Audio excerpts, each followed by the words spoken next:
Hey, what's going on, guys? Welcome back to the 318 Project with your host, Tommy, and Mitchell Clark. today we have an incredible guest. So that guy is Tyler Wooten. Tyler, welcome to the show. Thank you guys for having me, man. So, man, I'm honored, brother. I'm honored, both of you fellas. Yeah, man. Yeah, A lot so- of respect and love for this podcast. I know it's an inspiration to many. I know it's equipping ground for some as well. So yeah, a lot of joy being here. Yeah, absolutely. So Tyler he just joined the team to be one of my coach about a month ago. And he's an executive pastor at Oaks Church Oaks here in Church, McKinney, that's right, Texas. yeah. And he's also a coach, lifestyle coach. So tell us more about exactly everything that you do. Yeah, man. So yeah, I love Jesus first and foremost, which is I know we're going to talk about some of that today. I'm a father to two wonderful boys, Dominion Caleb and Valor Hart. And I joke with my wife and I say, hey, if we wanted a quiet household, we wouldn't have named our kids Dominion and Valor. That's not a playground that I'm trying to mess with, you know. Right. So two wonderful boys at the time of this recording. One is 4, one is 18 months. Married to the love of my life. Been married almost 12 years. This May will be 12 years. I am a pastor. I got in vocational ministry in 2009, and it's been a journey. It's been a joy. I do have a coaching company as well. I coach leaders, executive leaders. I consult with churches. I get the opportunity to speak in different arenas, different environments, to preach, to travel and preach the gospel. And I get to be on the team here with you guys, and so it's a joy. Yes, I pastor at a wonderful church right here in McKinney, and just really blessed. Really That's a grateful. lot of hats. It is. That's awesome. So Mitchell over here, he does a lot of stuff. I mean, you got a peptide business. I mean, you're sales rep Peptide number pharmacy, one. yeah. He's also a father of one. So I guess now. you got a Yep, lot 9 of months. 9 months, boy or girl. Boy. Come on, He's man. got that, like, he's starting to, the boy element starting to come out now where he's like, I Grunts. love it. When I he's love it. hungry, just grunts. Yes, Yeah, yes. 100%. I get it, man. I'm there too. It's so great. I love it. What a joy. Dude, love it. Sure. And he came on the team to be one of our coaches. To be honest, it's a huge inspiration to have him as one of my coaches because as the person who's supposed to lead that team, I want some people who can lead the right way. And as a guy who could be a pastor and absolutely just jacked and somebody who has a ton of energy coming in the gym, like that's what we want. Like some people who can we were talking about it right before the podcast is that if I remove myself from the gym, would it be able to like run itself? And that's the true testament of like a right system, a right business. And with Tyler, I have full confidence that if I leave and I can give him like a class to do or some clients to do, I know he'll do an incredible job, not only by experience, because I mean, people have asked people like, how is it with Tyler? And they're like, man, it's incredible. Wow. And I can see him from my office to see like how much energy he brings in. And it's really impressive and it's really awesome just to see that. So it's awesome to have you. And Really we're grateful to super be excited here. to have you on the team. Love being here. It's different here, you know, when you have Yeah. the value system that you guys have. It goes into every conversation. It goes into the way that things are set up systematically, the way that it looks inside the building. Luxury lifestyle training. It's one thing to claim it. It's another thing to have a bathroom that represents that as well. I'm like, I know that these fellas are excellent. When you walk into the bathroom, I'm like, yeah, we LLT up in here. You know, It's so good that was your selling point, the bathroom. 100%. It makes, hey man, because you can tuck it away and you can just kind of put that to the corner, but it's the four corners of the building, four corners of the property is just marked with excellence, and excellence makes a difference. It reaches all and honors God. Mediocrity reaches some, and so really grateful to be a part of an excellent culture. That's so good. You said all the time. It's so good. Well, I was going to say, I mean, you have a really like wide kind of history of a bunch of different things you do. I mean, what did your career start off at, and then how did it kind of transform into all the things you're doing now? Did you start off in ministry first, or what did you do first? Great question. Long story short, after I graduated high school, I was an atheist. I didn't believe at all. I was full out rebellion, addicted to drugs, relationships, surrounded myself with the wrong people. And after high school, I actually went to a modeling and acting school. And I thought I was going to pursue a career in that space. And then a couple months before that program was over here in Dallas, I decided to drop out because I wanted to move and go play football. All my homies were moving to East Texas, and I was like, man, I'm just going to jump on this football team. So I moved to East Texas with the intent to go play football, but it never happened because all I did was what the world was doing. I partied. I lost like 30 pounds, never went to class. None of that happened. It fell apart. Fast forward, I'm visiting home one weekend. I'm summarizing so much here, but I had a radical encounter with the love of the Father in my hometown bedroom. And in that moment is when I was like, Lord, if you can deliver me from this, I will spend the rest of my life telling people you can do the same for them. And the expression that he called me to do that in was vocational ministry. All I knew to do was throw myself in the house of God. So I was an understudy for a few months to a local worship pastor. And then they sent me in 2009 to like one of their sister churches to be the worship pastor at this church. And so in that season, I was, quad vocational. I worked. That's when I got into health and fitness and wellness coaching. And I was a homeschool manny. I worked retail. Basically, I would, for a little while there, I would train people by day and I would preach by night there for a little while. And met my wife in the first few years of ministry. I was a guest worship leader at her home church, and she was the worship leader that had gone off to college. So over the holiday break, she was visiting home with all of her old friends, which were now my new friends. And I met her, and a few months later, took her to Chili's, and that was it. Man, There we Game go. over. I said, Lord, if this girl can eat, she the one. Nice. So Here we are. Here we are. So yeah, a plethora of things in the beginning, but I knew in that moment that my vocational calling was ministry. But I never thought I would preach. I thought I'd travel the world and just lead worship.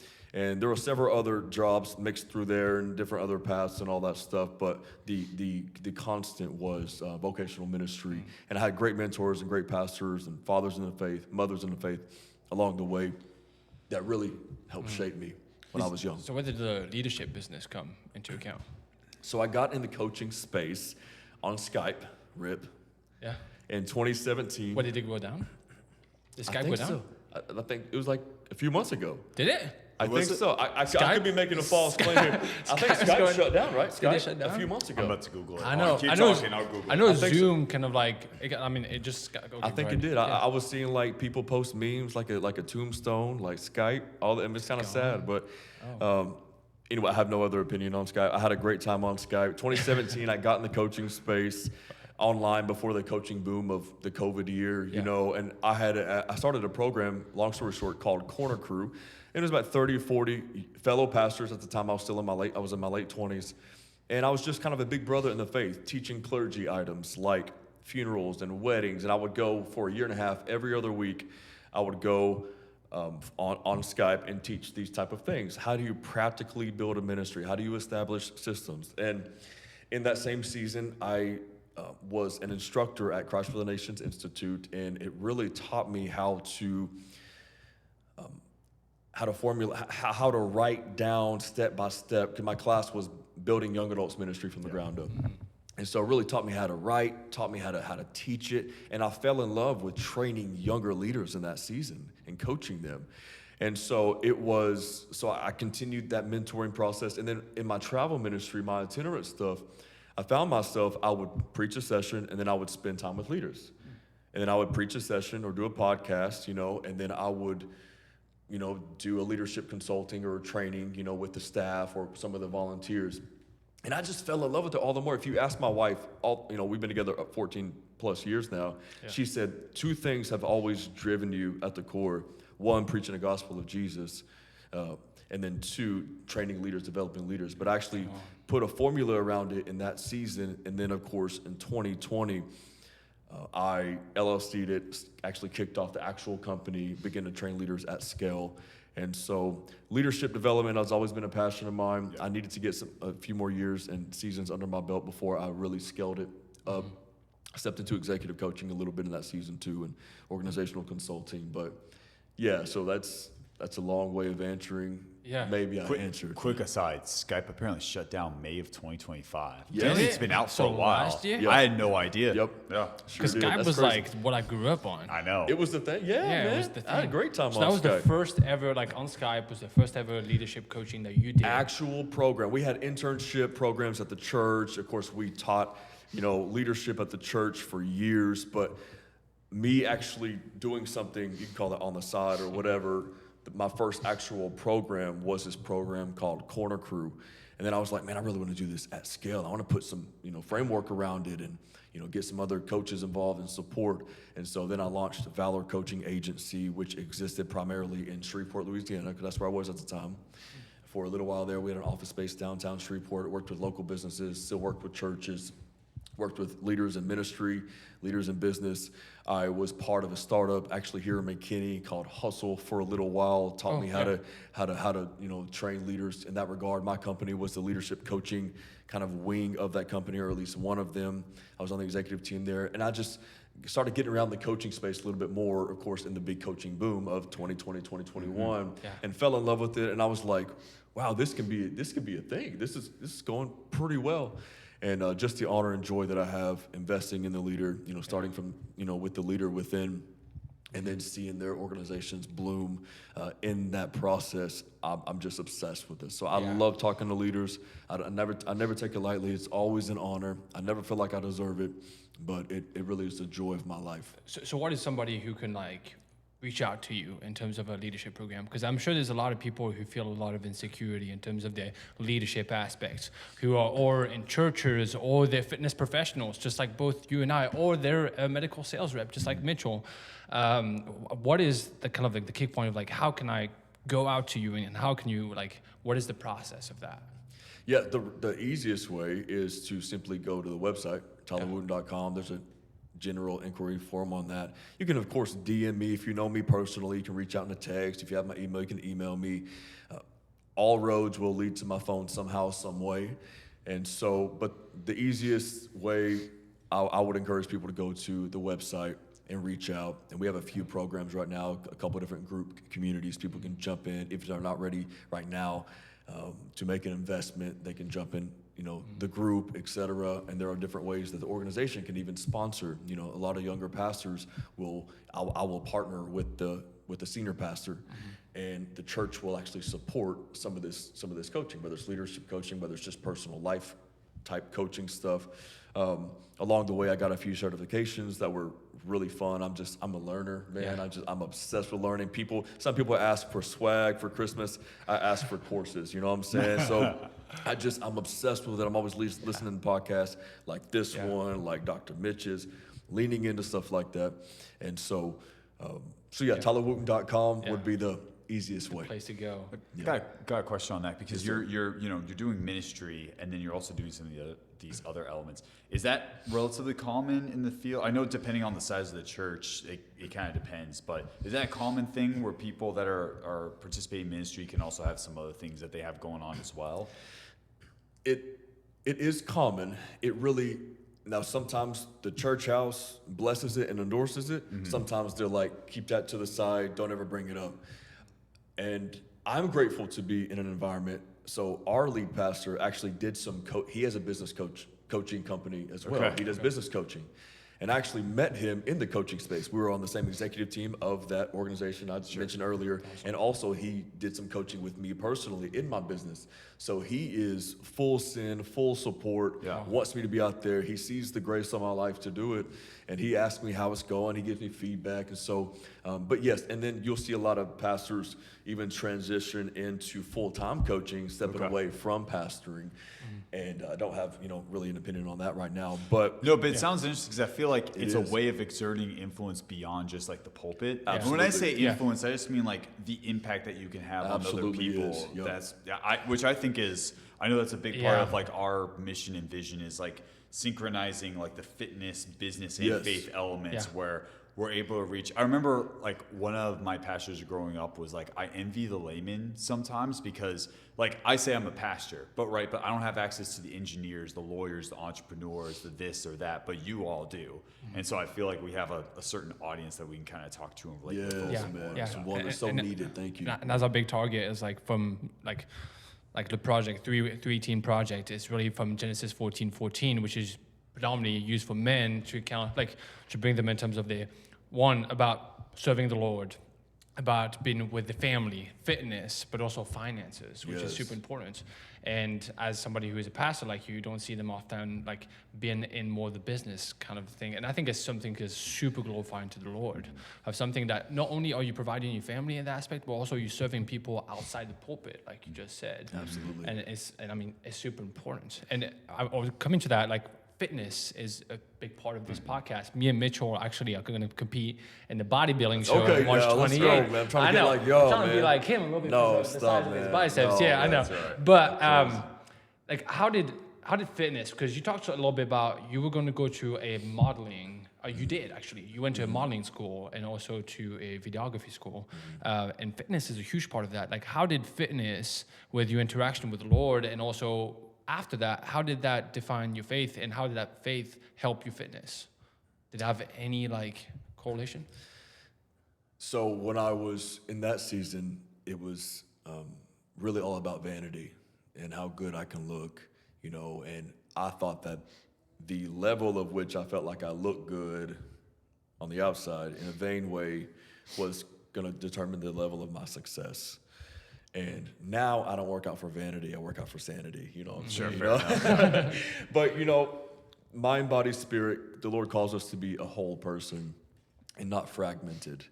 And so now fitness is a large part of my faith, because the more disciplined I am in fitness, we're just speaking to the fitness, you know, element right now. The more disciplined I am with my health, my body from the inside out, it does affect, I would even say, my level of ministry, my level of service to people, my prayer life, you know, because when I start feeling unhealthy or I get out of rhythm, you know, I feel a major conviction because the Lord has called us to steward our temple. Yeah. You know, people say, well, Paul said, you know, spiritual training is, you know, of greater benefit. Yeah, but Paul still said physical training is of some. Yeah. So it's still, you know, but the scale can't tip. Spiritual, you know, emphasis is always number one, but it doesn't have to be either or. Very much needs to be both. We're spirit physical, like we're a spiritual and physical person combined. That's what makes us human. So it's kind of like, I think when people try to separate it, it's like that doesn't always work out, because what's going on with us spiritually also reflects physically, and whatever happens physically. Yeah. That's why sometimes when we pray, we kneel, because it's a physical representation of submission. So, you know, it does work in both directions. Absolutely. And I love the aspect of like, so a huge part of my testimony is my football career. And just that transition, just like similar than you, is from this kind of like vanity standpoint to go into more of a like spiritual standpoint. Like I used that as an opportunity, or it was an opportunity for me to know more about the Lord through something that I had deep passion about, but also not to serve it for myself, but do it for the glory of God. And the same thing in your fitness life, in your health. Like you are to give it all to the Lord, and then it's the reason why you're doing this, which is incredible. It's worship, man. When you work your body, it's worship unto the Lord. Our bodies are the only place that we have to live, you know? And so the Lord has called us to be good stewards in every area of our lives. It's stewardship. And so I take it really seriously, you know, and I'm just, like I said, I'm better in my pour in every area, family, you know, kids, even my pour to the Lord, when I am healthy as I can be, my version of healthy, because everyone, not everybody has to go to the gym 8 days a week, you know, but my version, like you know, like you guys training, but you know, my version of healthy, I'm being silly, is, you know, it makes me better all around, from my head to my toes, to my pour, in my speaking, in the ministry, in the coaching. And then you consider the law of mimicry, which is you're an example to people, and that's worship. Leaders should be the standard. Right. And kingdom leaders are examples to people. And life is just better when you're as healthy as you possibly can be. Yeah, that's huge. That's huge, man. That's crazy. I got another question for you. Kind of talking about the coaching elements. Who are your most common clientele? What themes do you normally focus on? So my clientele, it's quite the range, especially when you open up different communities like I do. So I have like the 21-year-old youth pastor, then I have like the 62-year-old serial entrepreneur. Okay. And so it's a pretty wide range of people. Quite the range. The one-on-one sessions that I find myself in a lot are leaders who are currently experiencing burnout. Okay. And so I help leaders escape it, avoid it, and make it pay. You know, and so I work a lot with that because there's this blueprint that the Lord gave me years ago, and I walked them through the blueprint. And the blueprint is the same blueprint that I can also use in organizational consulting with the vision, mission, strategy, values. So that's why I talk a lot and I coach a lot and I mentor and pour in a lot to the leader within first. Yeah. And so, a lot of leaders have what I call the Naaman complex. Naaman was an Assyrian army leader. He was a mighty man of valor, the Bible says, but a leper. So publicly he was known as being courageous and successful and man of valor with the armor on. But when the day was said and done and he took off his armor, he was but a leper until the little servant girl said, hey, I know somebody that knows somebody. And that's always my question to leaders. When the title comes off, what is left? And that's the person I want to encourage. That's the person I want to speak to. And a lot of people might know us as, bold men of God. But at the end of the day, if I could interview your pillow and the tears that you might shed on it, that's the person that I want to speak to. And so the leader within, because if you don't get this right, eventually there's going to be enough pressure, good and bad, enough influence on your life that the pressure will overwhelm the character within. Think about the concept of a sinkhole. It's a hollow, vulnerable place underneath the surface. If I put enough, we build civilizations on top of these. They cave, they crumble.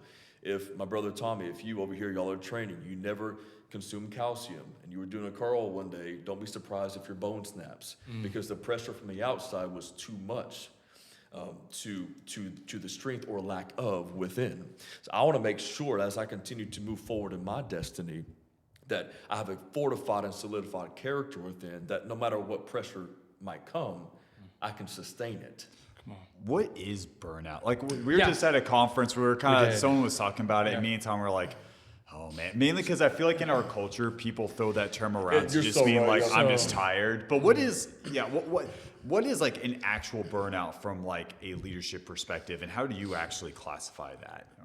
Yeah, and we went through like a little bit of this talk, and me and Mitchell were kind of talking to each other, and the entire room was just making some, I wouldn't say like they were bad comments, and I consider they were true comments, but sometimes I feel like certainly in the Western civilization as we are here, we can use it as an excuse not to run to the Lord. And I see that. And I feel like people who are very passionate about what they're doing, people who are in love with what they're doing, and all the people are gonna look at me like, well, yeah, I get it, but you're 26. But I'm like, yeah, but I know people who are not in that specific way, who are continually running to the Lord. I'm old and I still have some energy. Well, you not. Hey, look at Tyler. He's doing 3 different jobs. How old are you?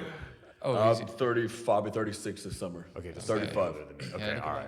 35, yeah. Incredible as he is.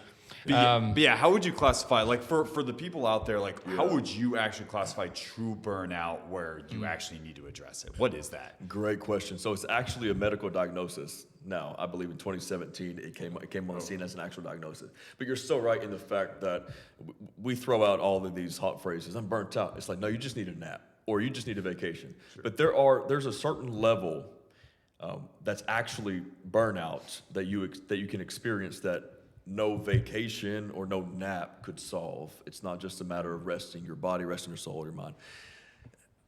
Because at that point, it's a systematic issue because you're going to go right back into the same broken system, the same dysfunctional, processes that you have within, and you'll lead yourself right back into burnout. So vacation doesn't necessarily solve it. You might just be tired. There's a difference between just being super tired and worn out and actually burnt out. There's a whole list, and I just did an episode on this. There's a whole list of things that if you were to basically come to a doctor and explain these symptoms, he would say that you're burnt out. Feelings of cynicism and negativity towards the things that you once loved, or even in the midst of you loving the thing, you're only negative. Energy exhaustion, complete depletion, tasks that you once enjoyed, you feel are mind-numbingly dull. You're constantly lethargic, and you're negative, and you're cynical, and you're not producing, even close to the level that you are able to produce, and you're just in this cycle of dysfunction. But you're saying this is a state where, like, even if you went to go take a nap for a week, that wouldn't necessarily solve the problem. It wouldn't solve the problem. It would give you momentary rest. You might feel better afterwards, but there's some type of systematic issue that's broken. You don't have the right boundaries, parameters in your life, so you're gonna pursue that same broken system, and it's gonna lead you right back down the road to burnout. And so a nap isn't. I mean, you can say that there are tiers to it, but I'm talking about actual burnout, like medically diagnosed burnout. How much of those burnouts do you think are mental? Mental in what way? Like if somebody like saw a situation, and I'm not saying it is or it is not, but if I would say, like, if somebody was looking at a situation, but they have such a negativity towards it that they feel like they're such in this, like, they're feeling strangled by this situation. But a lot of times it could be just the way they perceive it. Oh, right. Instead of actually experiencing it. It's like, well, you're actually not truly, like, burnt out. yeah, it's not, the job is not choking you right now. That's It's just your perception. It might be loss just of a hard passion. season. It might be a loss of passion. It might be a loss of something. But I run into situations sometimes with some individuals, and I feel like it's more of an excuse to not do anything. Absolutely. Yeah, I'm like, no, it's just a tough season, or you're just working hard, or you're just tired, or you're just doing your job. I mean, you're leading people. Just because it's hard doesn't mean that you're just burnt out. So I see what you're saying. But you usually discover, I mean, for me, it was like months of feeling this way. Okay. And then finally I crashed and burned and just realized I was completely, there are several reasons why you might burn out, and there are several things you can do to get out of that, and et cetera. But I do believe with all my heart that burnout is avoidable. I don't believe it has to be some canon event because you're a leader. And you're definitely not getting a badge in heaven for experiencing burnout. You're not getting a trophy. The Lord's not going to be like, well done, good and faithful servant. Man, you burnt out 16 times, Nobody's getting a T-shirt for it, And so, but it is absolutely avoidable with the right personal systems, in place, and having the right accountability, having a good covering, having good parameters to your life, healthy rhythms, etc. Yeah, I think it comes to a point of, like, so many people are perfect in one single sense, whether it's their job, but they neglect so many different pieces of their life, whether it's going to be their family, whether it's going to be their friends, or their faith. You see so many business professionals that characterize themselves as Christians, but when you look into their lives and the actions that they do, it seems like the business is number one. Yeah. And it's not ought to be that way. And you ought to be perfect first at the Lord, and then everything will fall into place. But but you got to be perfect. You don't have to be perfect. Actually, you got to be, in some sense, systematic in multiple different areas in your business, whether it's in your family. Like, all those things are really important, and what the Lord commands us to do well with excellence, like we talk about. But there's a balance to be maintained. Balance, and people want to be so perfect in one sense, and then they burn out because all the other parts of their lives are just crumbling. Yeah. Go ahead. No, I'm sorry. I didn't mean to interrupt. No. Burnout's like a candle burning at both ends, and there's going to come a day, if you don't switch it up, that you're going to burn out. And that's my story, is that I became so professional at what I do that I lost proximity to the Lord's presence. I got out of the place of daily prayer. Prayer is breath. It's oxygen to a believer. And so I learned how to do the work of the ministry without acknowledging the Lord of the work of the ministry, if that makes sense. So I removed myself from that daily discipline of being with him, and that's what set me on the trajectory, and everything else started, the trajectory of burnout, and everything else started falling apart after that. So first and foremost, that is number one, is a daily discipline with the Lord. And when I realized that I had learned to do it without him, that was a wake-up call, to me. How often does that happen? I've heard this with a few people in ministry where it's like they get so caught up in the business of ministry that they kind of lose foot, which to me seems a little weird because like you're in church, like God is your work. How do you lose touch with God at work? Is that I don't want to say common, but do you see that happening a lot in a ministry setting specifically? Absolutely. Okay, how does that happen?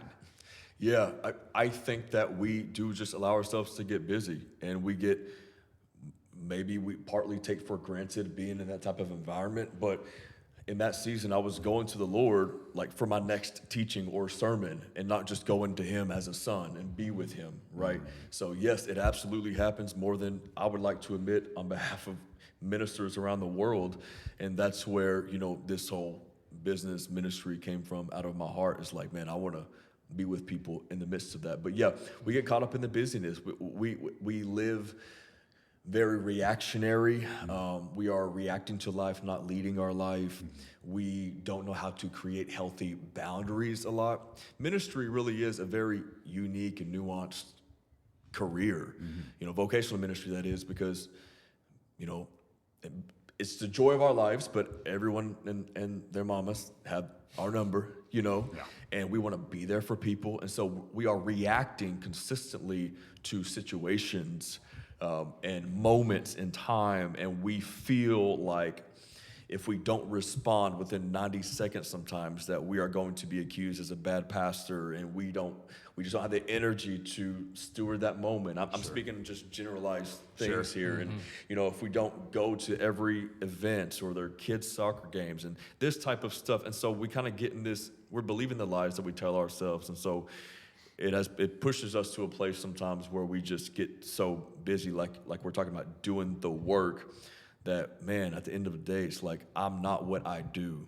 Yeah. Right? I'm a son of God before I'm a pastor. I say in common language, hey, I'm a pastor. What do you do? I'm a pastor up the road. I'm not a pastor. I pastor people. If that makes sense. Yeah. So I'm getting to the words a little bit here, but before all that, I'm a son of God. And I don't need to approach him in my private place as a pastor. He's not impressed by that. I need to approach him as his son and be with him. And if we consistently approach him as the product and not the person, then that's when we begin to become depleted and we lose that infilling. He's given us insight in the word to teach and all that stuff, but he wants to fill our spirits. He wants to fill our inner man. And that comes by the way of approaching him as a son, or a daughter if you're a female watching this. That's why David said, bring me my ephod. He laid down his kingship and picked up priesthood. And laying down titles, and going to him just as you are, and not forgetting that. And there was a long season of my life, my ministry, where I forgot that.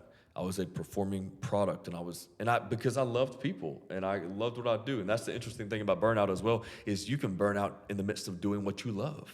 See, that's an interesting thing, because I've always heard people tell me, like, as long as you're doing what you love, you'll never feel tired.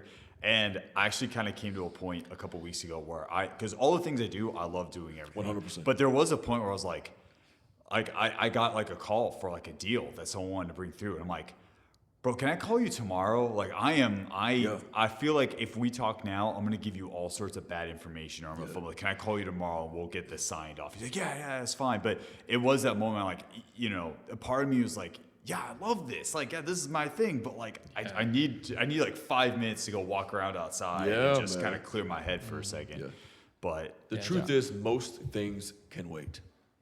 Just because it's, and that's just a revelation for some of us. Most things can wait. And that's where the right systems, the right team members can help, and delegation, and you get into all that. Yeah. But what is seemingly urgent in the moment might not be the utmost priority. Because if you say yes to that thing, you're also saying no to something else, like family or your well-being sometimes. And yes, we lay our lives down. I was taught growing up, in Sunday school to have joy in life, Joy, you got to put Jesus first, others second, and yourself last. And I understand that Jesus is absolutely first. We put others before ourselves because we live selflessly. But the way I interpreted it, it wasn't their fault. The way I interpreted it in my adulthood was you neglect yourself.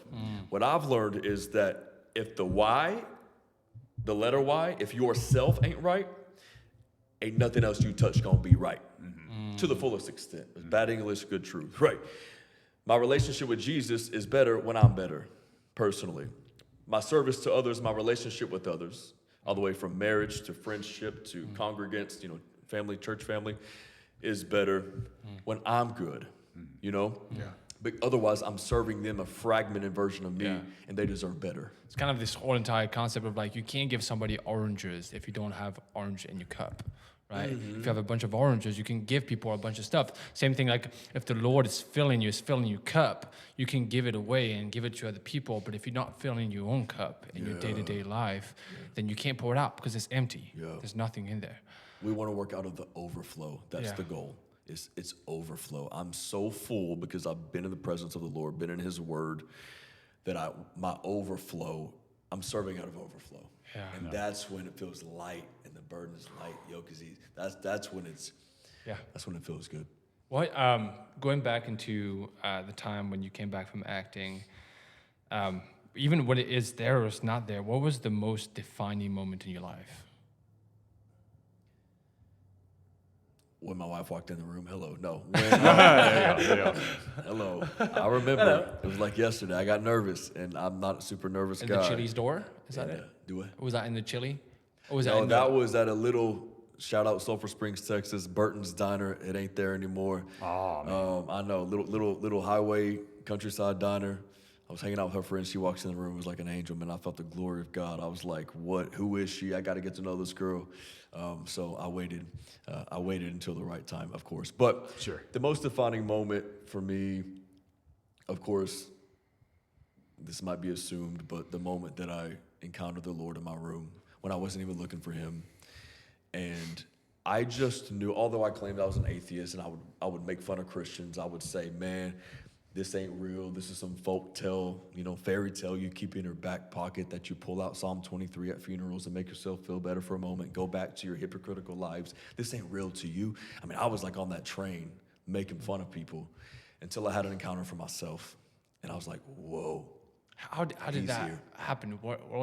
How did it lead up to that? Yeah. Well, how did that moment happen? Because I think there's a lot of people out there that probably watching our podcast and doesn't even know, probably atheist over there and doesn't even did I encounter the Lord? What does this mean? And what actions and steps did you take further on? So how it kind of led up to that moment, I had a hometown homie gave me an old Hillsong United CD. At the time, it wasn't that old. And there was this bridge so I was driving home away from this dinner, and he had kind of called me out in love at a couple of things. What are you doing, And I put this CD in my truck, and it got to the part of the song. The song's called I Came to My Rescue. And it got to the part of the song that's in the bridge. It says, "In my life be lifted high, in our love be lifted high, in our world be lifted high." Well, in that moment, I came under so much conviction. I got angry. I took the CD out. I was dramatic, like some movie. I threw it on my floorboard. I was like, man, this is stupid. It's crazy. To rewind 3 years before that, before I was doing all that stuff, I was actually in youth group. I was leading worship. In 15, I walked away from faith completely, and I got because distance creates distortion. I got so distanced from godly community and the Lord that's when I started saying it's an atheist. Or that's when I started saying he wasn't real. I'm an atheist and all this stuff. Anyways, fast forward back to my truck. I threw it in the floorboard, walked into my house. It was almost as if the Lord began to move in my heart. And although I said I was an atheist, it was like I just knew deep down that the Father was stirring something. I knew the Father's love as a son, as his child. It's like I just knew that was Dad, And I walk in my room, and I'm like holding my. I vividly remember this. I mean, it was a marquee moment. I'm like holding my head because that bridge is getting louder and louder, and that was the same bridge that 3 or 4 years prior, I'm leading in youth group. So it's taking me back to these marking moments when I used to just lay in the presence of God for 1 or 2 hours after youth group and just weep in the presence. And I got so distanced that I stopped believing completely. Back in my bedroom that night, I remember just feeling the love, and it began to reach deep down into places that were so dark and empty. Because I was so confused in that season how I could feel sometimes like the life of the party, but dead inside. And I would be smiling and laughing throughout the day. Then I would go home and cry myself to sleep. And it was like a mind freak. I was like, what is happening? Well, again, back to that bedroom scenario, I just remember falling on my face. I mean, literally, like falling on my face, knees and face, laying there, soaking the carpet. And I remember saying this, Lord, after I just felt him speak to me and kind of, fill those holes in my soul, I remember saying, Lord, I don't know how to do this. I just know I can't do it alone. And I need something bigger and beyond me. And that's when I said, Lord, if you could deliver me from this, I'll spend the rest of my life telling people can do the same for them. I moved back home the next day. That's when I threw myself in the local church. And then I did go pretty quickly from the streets to a church platform. At the time, I was also a musician, gigging in bars and stuff like that.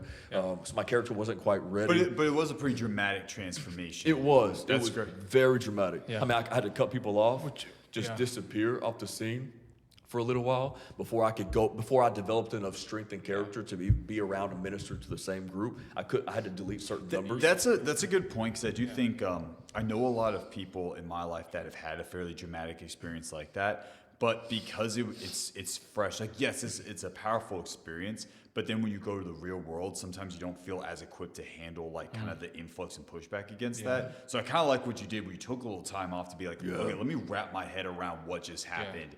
So that way, when people challenge me on it, I know how to like fight back on that. Or when they would tip me with stuff. Yeah. Because it happens a lot, like kind of the church camp experience. That's what exactly what I was going to mention is that you've seen this. I was a camp counselor for over 2 years, and you see all the time those kids that are in high school. What I did, I had high schoolers, and you see them have such an emotional experience with the Lord, which is so pure and so amazing. But what we want to equip them with is that, hey, listen, at the end of the day, this is a launching pad. This is not your final destination of your life with the Lord. Like we just want to be in a place that we want to launch you to understand who He is, what He has done for you. And for so many people and so many leaders that I bet you interact with, whether they are in a vocation of ministry just like you, or in a job just like you in health and fitness, or whatever it might be, I believe everybody's a leader in some point, shape, or form. And I was going to ask you that. But how do we help those individuals? And you took a little bit of time to understand, like, hey, like, this is not my final destination. This is not the most and the peak of my faith. Like, this is just a launching of my life. Which is very different than mine. My approach to, like, when I got this encounter with the Lord, mine was more progressive, and it's not like one fits all. Okay, because I'm in a similar place where I was in the faith, and then I was I wouldn't say I completely stepped. I wouldn't call myself an atheist, but I definitely wasn't living what I was saying I was. And then just slowly I started reading like a lot more C.S. Lewis, and then that turned into a bunch of Tim Keller podcasts, and then it turned into this, and it was just, and so I couldn't name like the exact moment when it happened, but I looked back and I was like, well, I know I'm way better off than I was before. So I don't know, how do you coach people kind of through that when they're going through these conversion experiences, however it appears to them? Yeah. So don't get me wrong, I wasn't perfect after that. Made a lot of mistakes, you know what I'm saying? And so I still had some stuff to work out, and some initial sanctification, needed to happen for sure. But for me, it was so real to me that He walked in the room, and I was like ruined for normal. I was ruined for good at that point. I was like, it was my Isaiah moment, like, wow, this is what I'm going to do forever. And again, over the time, flesh has gotten in the way, sometimes made poor decisions, etc. But to your, what you bring up, I always encourage people to, it's just the pursuit of the press, just pressing in to an actual devotion to God, just daily being with him, like we hear this all the time, but actually cultivating a relationship with him. If it's solely based on knowledge and acts, and we need to be educated, we need to have knowledge and wisdom in the word, we need to serve. Yes, those are just great things to do, but the foundation is I know him. I hear his voice. I press into him, because although distance creates distortion, proximity creates passion. And so the more I'm pressing in, and then when you do walk away from that first love, I was at a marriage conference years ago, and somebody asked the pastor that was speaking at this marriage conference, sir, it was all guys in the room, hey, pastor, what happens if I am falling out of love with my wife? And the pastor immediately says, sir, all you need to do is look at her the way you used to look at her. I thought about that with my relationship with Jesus. Man, if I just look at him the way that I did in the beginning and devoted myself unto him the way that I did in the very beginning, that first love, I'm going to be all right. Keep pressing in. You're going to go through seasons with the Lord. You're going to be challenged with your thought. You're going to have to dig around in the word and et cetera. But pressing in, having that actual relationship, seeing him in all of his beauty and glory and how wonderful he is, having that type of vibrant pursuit is really foundational. Yeah. Otherwise, you just begin to naturally distance. Our default is distance, just in society that is. And so that's what I would say first and foremost, man. I would check your prayer times, just get with him. Don't just ask him for a bunch of stuff. Commune with him, be with him, spend time with him, pray without ceasing. In other words, commune throughout the day with him. Like he's here with us in the room. Yeah. He's tangible. His manifested presence is with us. He is ever so wonderful in this moment with us. And if we just have our personal relationship, I'm talking about the kind of pursuit, and in the book of Matthew it says, when you go into your closet, shut the door. The kind of prayer life and secret place that you don't have to post about. You ain't got to talk about. You can share it with friends or whatever if you're in community. This is what the Lord spoke to me. But I'm talking about a private relationship with him, a personal relationship, a deep relationship of knowing him. There's this, the first ever Devo book that I ever read was from this pastor, Oswald Chambers, called My Utmost for His Highest. And he's this Scottish pastor that, he was incredible. And throughout his book, he has two big things. Of course, be my utmost for His highest, the best for His glory. That's probably the number one principle. But also he quotes so many times that your faith is like your breath. If you stop breathing, it dies. Yeah. And the thing is, you got to continually live with the Lord and through him. And that's the way you can truly live. If not, you die. Right. And that's the proper way to live. Faith comes by hearing. Faith comes by hearing, and hearing by the word of God. So getting up under teaching, being a part of a good community that can hold you up, but you can't hold yourself up. Really cultivating that, getting under the word, getting under preaching, getting under teaching, being with his presence. Those type of just standard disciplines will absolutely help you. And again, you're going to go through seasons and processes. Your flesh is going to kick in. Your finite mind is going to kick in. You're going to wrestle with a lot of things, but you work it out with fear and trembling, right? And so that's just a natural part of it all. But just like any good relationship, you'll go through things. But the thing about covenantal relationship that the Lord has given us is he holds his end of the relationship even when we don't. That's covenant, right? And so he's always there. We just need to make sure that we're pressing in. I got two questions for you. What would you say to your younger self right now to help yourself? And two, some of our kind of like people who look at our podcasts are people who are high performers, people who want to do excellent stuff outside of ministry. How do you become a servant leader in those disciplines? And how do you do it? How do you make the boundary, and how do you make Christ first? Yeah. The first question I'd respond to, first of all, I have like 48 things that I would say to my younger self. I if I'm for only real, one now. For real. Every year I do like an Instagram post like, I think this year is like 35 things I would tell my younger self, or whatever, lessons learned or something like that. Like 36 will be next year's, but I already have so many other things that I would tell my younger self.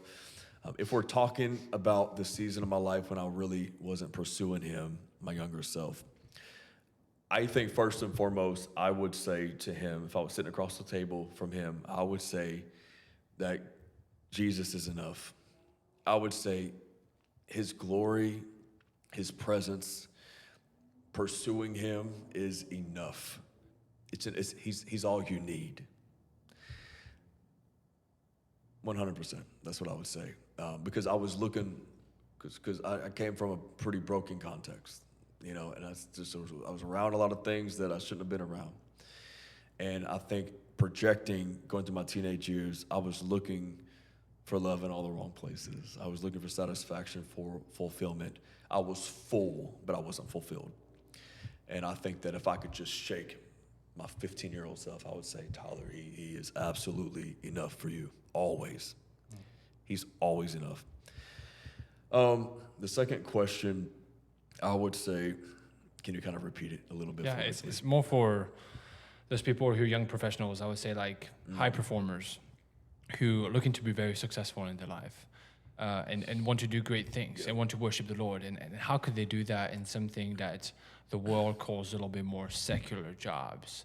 Like, how do you pursue the Lord, and how do you pursue with passion to pretty much love the Lord and keep him first? How do you do that? Yeah. To put it in a little bit in context, me and Tommy teach at our Sunday school life group at our church, and so we have a lot of people there. Some are pilots, some are in sales.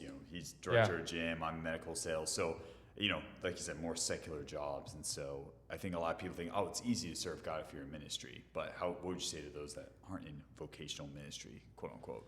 Absolutely. Well, you got to be, I'm still a believer in the local church. I'm a big believer in a local church, being a part of a church community. I would say get in there, find good, faithful friends. I'm preaching this Sunday about friendship God's way, and so find good, God-fearing, kingdom friends. Surround yourself, throw yourself in that kind of community. We were just talking about that the other day. You were talking to me about, Paul and Silas and the Timothy dynamic and Barnabas, and we need to surround ourselves. Life happens at the speed of relationships. And every relationship in your life is making something easier, whether it's good or bad. So you got to surround yourself with people who allow you to, who call you higher, like Nathan did to David. He called him higher. He called him out, called him higher. Nathan means a gift. It was a gift that he confronted him in love.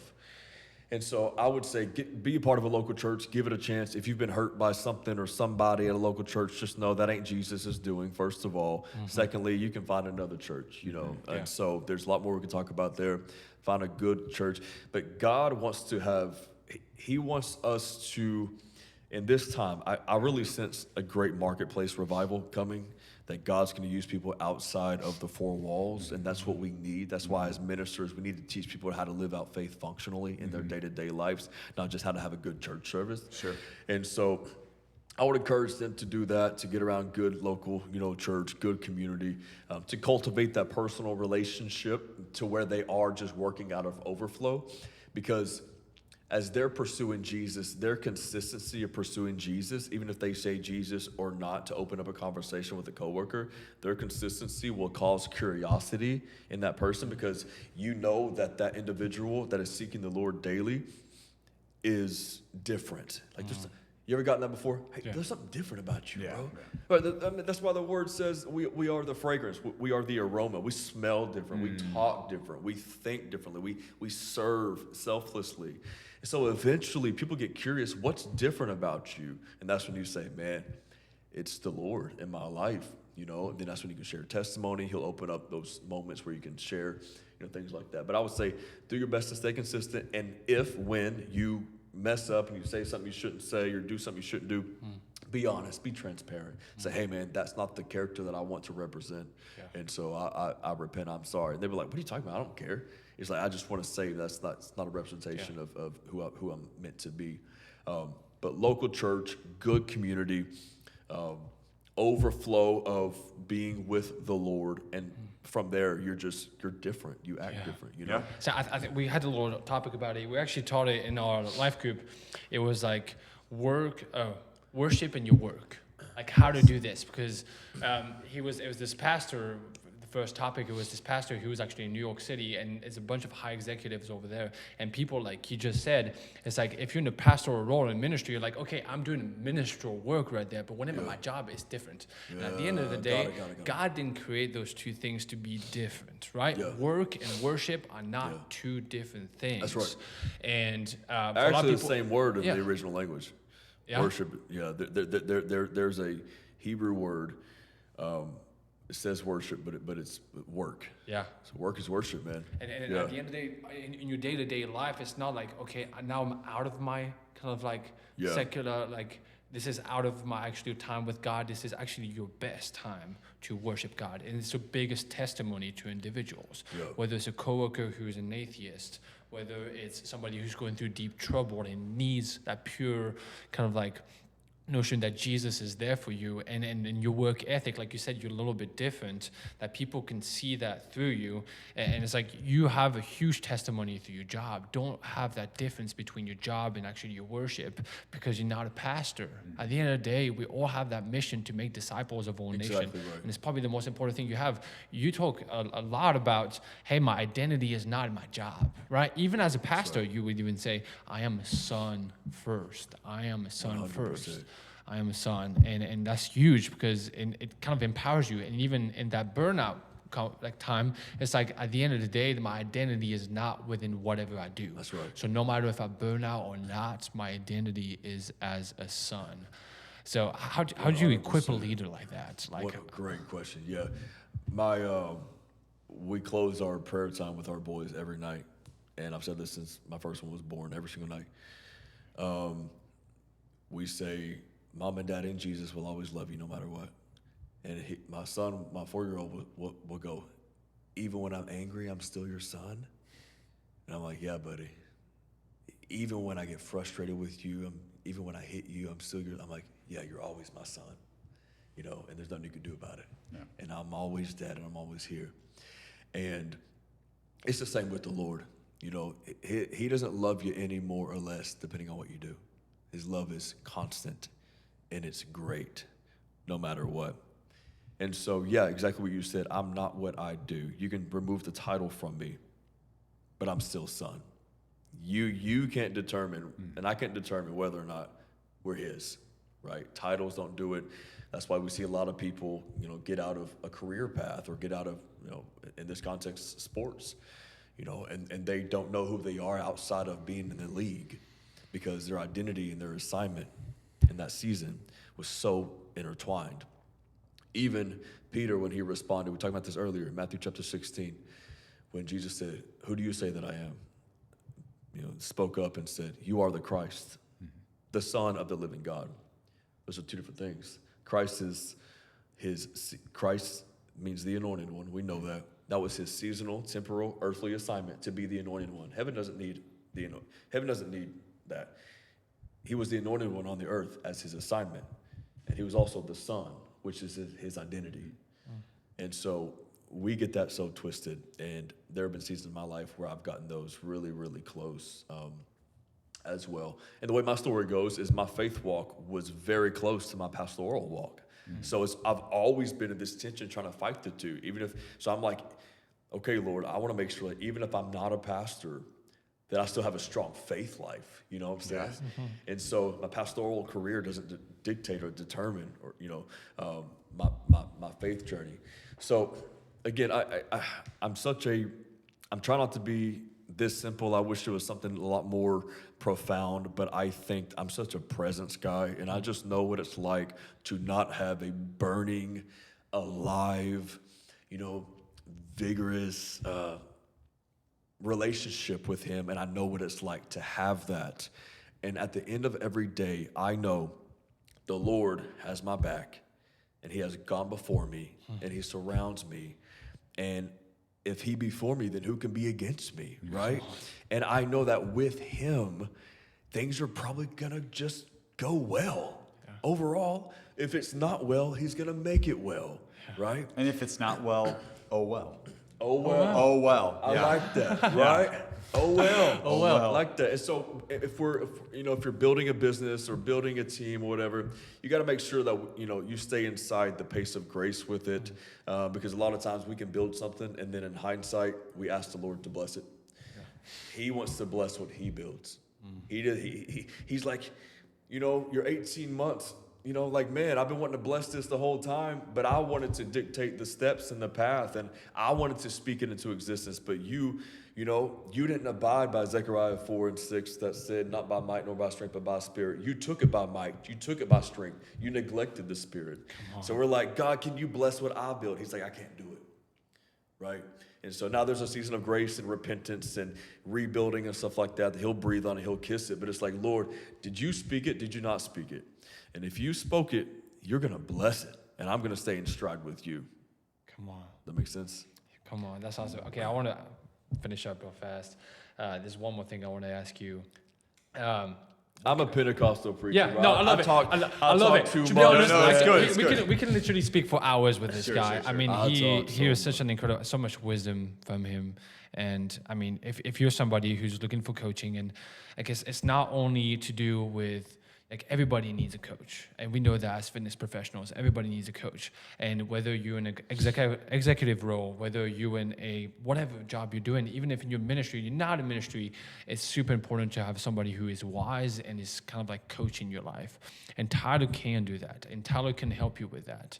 And I would just highly encourage to reach out to him, even if you follow up with him after that and go into this coaching program or not. He's going to give you a ton of wisdom that's going to help you in your life. What's your plug-in for that, by the way? Go ahead and get this out there. Absolutely. Thank you, fellas. Yeah. It means a lot.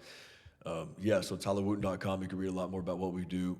The free way, the entry point to just gather with other leaders and really jump in a community is to join the Greenhouse Leadership Network. Okay, so that's TylerWooten.com. You'll see it right there on the home page. There is a free tier, no investment.